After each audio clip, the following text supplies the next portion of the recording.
Okay. Hi, everybody. I'm in from San Francisco. This morning I was on the High Line and I snapped a picture. It had a 4-letter word on it. And it wasn't live. It wasn't fire. I'm going to let you think about it and get into this talk. What I'm actually going to talk about is real-time social engagement. And our company, Livefyre, tries to produce a lot of that.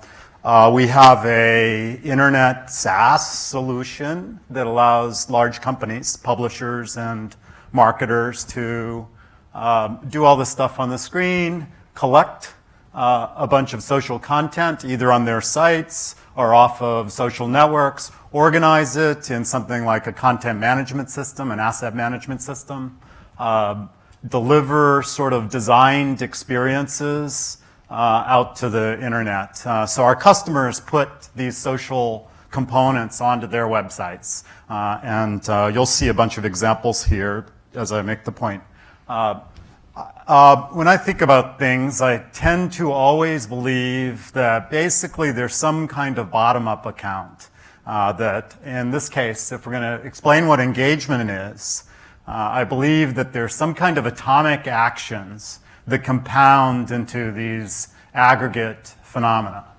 So that happens everywhere. So the atomic elements of this, just going through that very quickly, people are going to do something with content. They're going to react to the content on a site. They're going to start interacting with the people that created the content. They're going to hit the like button. Those are little bits of micro interactions. That leads to something that's more like an aggregate phenomena participation.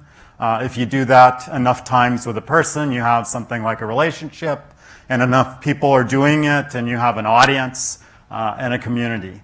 Like a lot of user experience or product building kind of people, I believe if you just focus on that column and build something really worthwhile, you can figure out how to make money later. Those other business outcomes will arrive later. So what are the building blocks, to build these experiences? We deliver a bunch of these kinds of social components. They're very familiar to you all over the internet. So some of them on the left are very much about users adding content right there on the site. So comments would be like that, reviews would be like that, taking a poll would be like that, chatting, all that's right on the site. And then the items on the right, the components on the right, are really visualizations of piles and piles of social content that might have come from other places like Facebook, Twitter, Instagram, so on. So what you really want to do is put these things together onto a page that's a whole experience. So those are the building blocks, and you can make a whole page out of them. You can have a single piece of content that a publisher can control constantly. You can have a map that has a bunch of social content that's coming in all around, say, a sporting event. You can have something that's going to count up all the items that are coming in while this event is happening. I'll show some concrete examples and you'll see how that works. And you can have a wall of social content that's streaming in. And this creates a highly social kind of experience. And you can use this in many different ways. Click.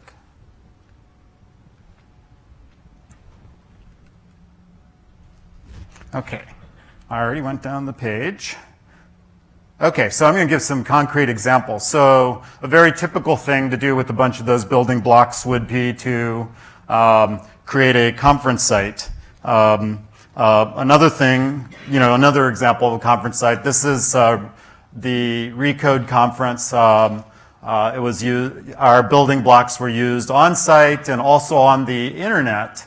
And when you have experiences like that, it really amplifies the experience of that conference. So you end up with 27,000 tweets in this case, or 4,000 pieces of content that are displayed in the show itself. These can be in all kinds of conferences. These walls can blend social content. It could have community members that get the fast track in because they've said several interesting things, so you start fast tracking them. It could have editors also adding things to the wall, so the different borders in this case are those kind of cases. You can use these social hubs to launch a product. So for the launch of PlayStation 4, Sony built a portal like this. So all that media buy doesn't just lead to a landing page, but to an experience that people might actually stay in for a while. So the time on site goes up, and people produce a large amount of content because it's not fragmented everywhere else. 4 million pieces of content during the launch of PlayStation 4. Here's an example with Disney. People returned to this site 5 times as much after they started adding the social elements to the site. And these are very, very typical kinds of things.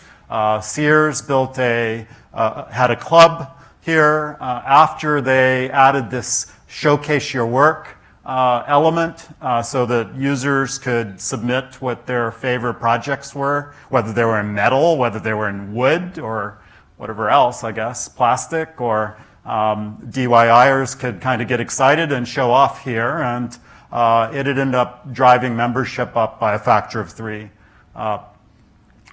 It could be done for stuff that many people would think is boring. You know, it's not just consumer stuff. This is Autodesk and the construction industry sharing things. It can be used in breaking news examples. So breaking news like snow apocalypse, or live coverage of something like the GOP debate. And so in this case, this was used by Fox. All of these are customers, by the way. And here you can see just barely there are 128,000 people live on this page at the same time. It actually crested up over 200,000. And those are people actually interacting with things on that page, these interactive widgets. And so both social content off of network and content created right here was on this site. Another, theme here is how does data look as you go down through the different pieces of this experience? Here I'm showing what our customers, end users do. And so we're seeing that data to true end users on the consumer looks very different than data us. And so data to my customer and data to us in engineering at Livefyre. And so I'm kind of going down into those wells here. So this little 5.0 meter is an example of a customer kind of data point. And so it's counting the number of hashtags on different issues, and that could be in a live debate, it could be over a week during the entire election. Time doesn't kind of matter, it's still a robust idea. This earnings wall, during the earnings season, data could be displayed this way. During live TV, you start to get engagement during the show, and so if all those pieces of content were all over Twitter, it wouldn't produce as much content. And here this gets incredible engagement, the amount of attention, during the show. These are second screen kind of displays, so people really interact during the shows and leading up to the shows, and produce a lot of content this way. I'm going to stream along so that we can go down into a layer of what does it look like for our customers. Again, following this theme of atomic actions lead to these kind of compound behaviors. Trying to do that, if I were doing the simplest possible analytics, there's only 500 analytics solutions that my customers can use. We don't actually want a system. And so what would be native? Well, inside of all those widgets, it would be the unitary actions taken by people. And so little bits of liking, sharing, commenting, all those exact transactions. So nothing surprising, but that's what you would focus on. If you add that all up, you would end up with, attention moments. And that's, also a traditional kind of feel to it. So engagement is going to be about how much time people have spent there, how much aggregate attention has shown up. I think where it really gets interesting is when you starting to see an aggregate around something like content behavior. What are robust patterns that you start to see in your users and how they interact? There are going to be people that like all day long, like, and there are going to be people that comment all day long but never read anybody else's comments. And so there are behaviors. So what I imagined is these kind of circles here that that would allow us to start to see these different ways people engage with social here and how they engage with one another. And so for different sites, those circles are going to be slightly different. They're going to be somewhat related. So a robust way of defining circles, giving a simple display around one big metric, and then on different days when an editor is looking, you say, wow, all the likers are out in droves today and the commenters are dull or whatever. What's going on? And they start to notice patterns from a top-level display. We can also stream data about pieces of content that we're getting as aggregate right into the editorial display. So this is a live blog display, and right there you can kind of start to see that this piece of content is already being retweeted a lot, and we could see that and know that and help the editor pick out good pieces of content early in the process. So this is driving data into the workflow. I'm going to now go into, oh boy, I'm not going to, I bet you if I swiped, it would go the other way. I'm going to now go into technology part real quick here. And so we operate at great scale. So we have 350 million global uniques, 3 billion page views, a large number of customers, 100 million pieces of social content, and that goes through spam and abuse kind of classifiers of all kinds. We look for nudity in the images. So we do a lot of processing, and we send all of those pieces of content through various kinds of policies that our customers would want of, for this event, not a single thing's getting up, it's pure human moderated, and so on. So a lot is going on in there. Just in the interest of time, I'm not going to go into that. Am I going too fast or too slow? Or just about right?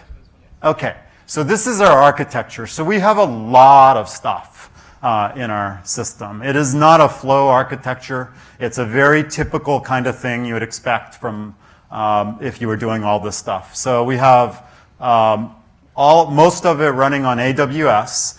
We have the very typical kinds of tiers. We have an application server tier that is facing all of our customers' websites. We have a wide range of data stores because they have developed over the time that Livefyre has developed, and they all have different kinds of properties. So Elasticsearch is particularly good for certain things, Mongo for other, and so on. So we use what's appropriate in the different tiers of processing in our data pipelines and in the end stores before we distribute content out from there. End stores, we push static things and many pre-computed things out to CDNs or store it right there on S3. And we do use other people's software. You know, it's only possible. We by the way, only have 25 engineers, and that includes DevOps. It's not separated. So it's not very many engineers because the stack is extremely high, and we can build a lot if we use other people's services too.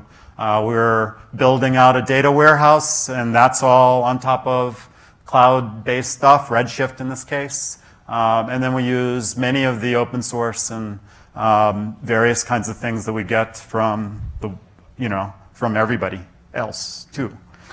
So this is a graphite display, so I'm going to just run through and give you a feel for this. All the next 5 charts are on about a week long pace. So this is 8 machines that are all part of our live count cluster.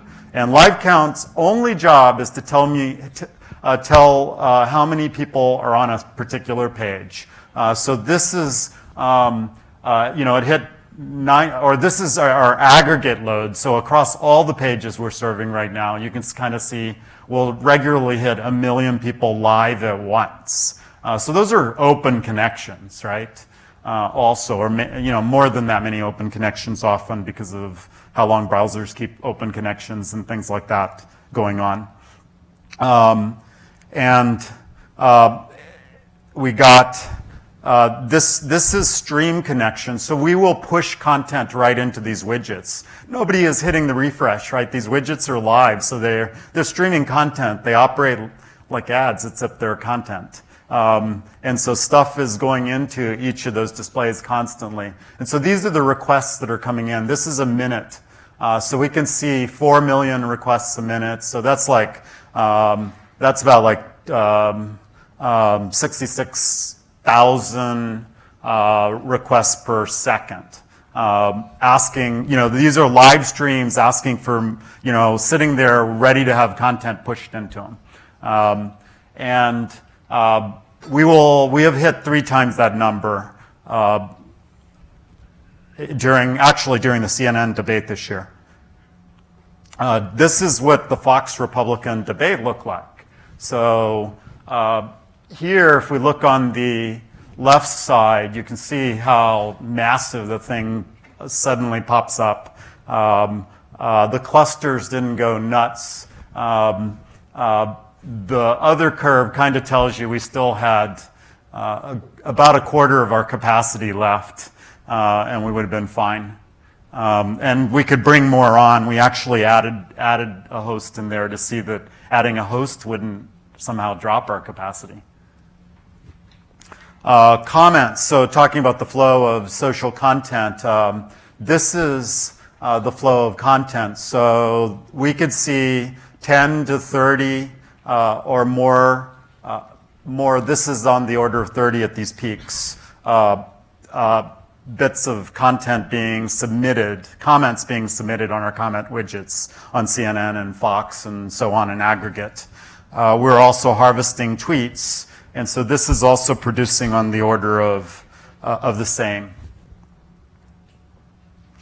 Okay, I'm wrapping up. I'm actually done. That's the. So I had you on the 4-letter word. Data is a 4-letter word, but I thought there was an intelligent guy coming up with a better 4-letter word. Thanks.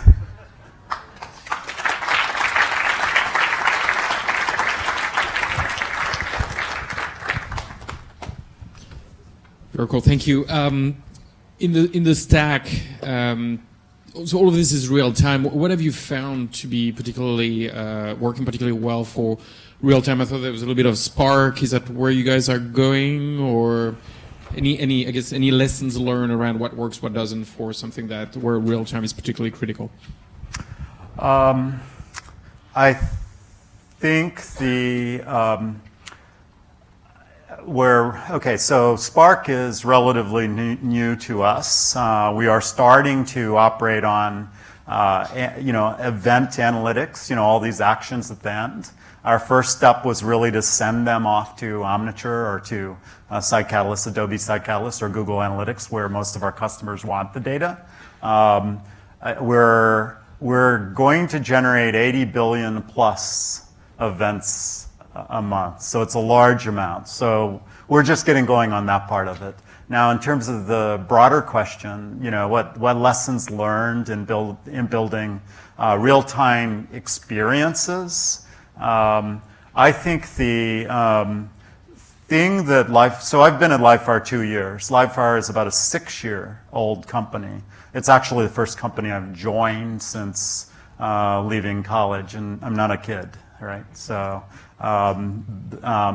this was a very interesting company to join. And I think the problem that they'd really figured out is at every moment how to deliver that experience in the browser. So it took a lot of polyfilling and hacking in various ways at the very beginning. But whatever they've done, or whatever we've done, and what we continue to do, shows up for everybody in a shrinking amount of time. And so that's sort of to me, been very interesting. Real time is real time, right? What it takes to do real time is real time itself, and what we've had to do each year has been changing. So, Great. Questions?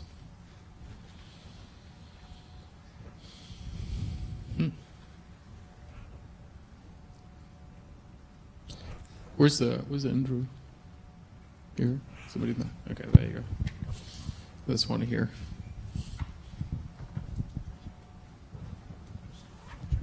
So how do you do the not safe for work image classification?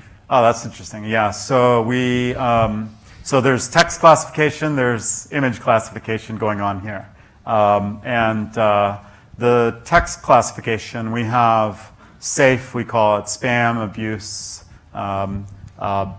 filtering engine, and so we have various classifiers, and so spam primarily has been, it's a statistical classifier, and so some of them though, like we have profanity and insult, and they're very driven off of exact linguistic patterns, and so we do use finite state technology for those, and they work quite well that way.